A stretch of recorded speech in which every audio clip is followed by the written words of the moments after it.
All right, big part of our half-court man-to-man is the closeout. Something like everything else, anything good that's taken coaching a lot of times is taken from another coach. I got this from Coach Lowry, who's the head coach of Southern Illinois. They run very similar defense that we run, man-to-man, heavy ball pressure, gap defense. So what we like to do is deter an open shot. We try to close out with a chop, chop, chop, and what that does is it gets your butt low. So if the guy's a driver, you're already in your prevent defense, and then you close with your hands up, which makes it look like you're going to the point of attack for a shot. That way, if he's a shooter, maybe it'll make him hesitate for a second and not take the shot. And then once you get him to hesitate with the chop, chop, now you're in his face, and now it's regular defense from that point on. While we're doing a closeout drill, we roll it, and you're sprinting out to the roll and closing it. Something that I've learned from another coach. They do the same drill at Southern Illinois, but they also do it at Georgia Southwestern. Coach Leader, something I got from him. And then we stay on the ball and try to mirror the ball, working on not putting our hands and getting cheap fouls. Because we're so aggressive, we try real hard to avoid anything that would be cheap fouls, because we know we're going to earn some good fouls throughout the game.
Tap out from behind. What we're doing here is, because we're a pressing team, a lot of times a guy will get behind the ball, and we want to teach them to sprint back.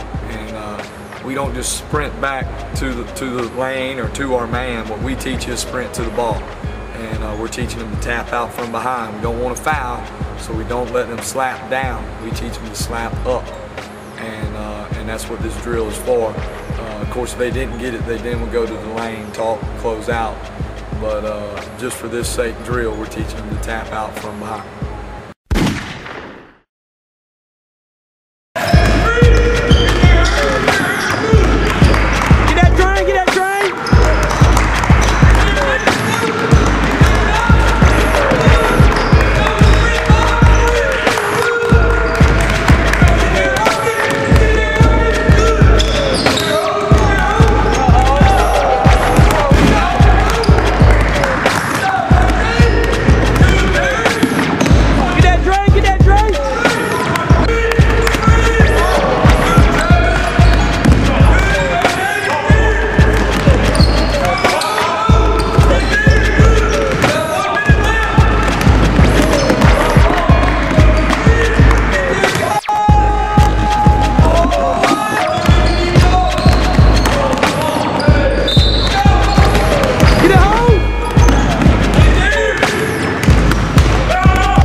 practice.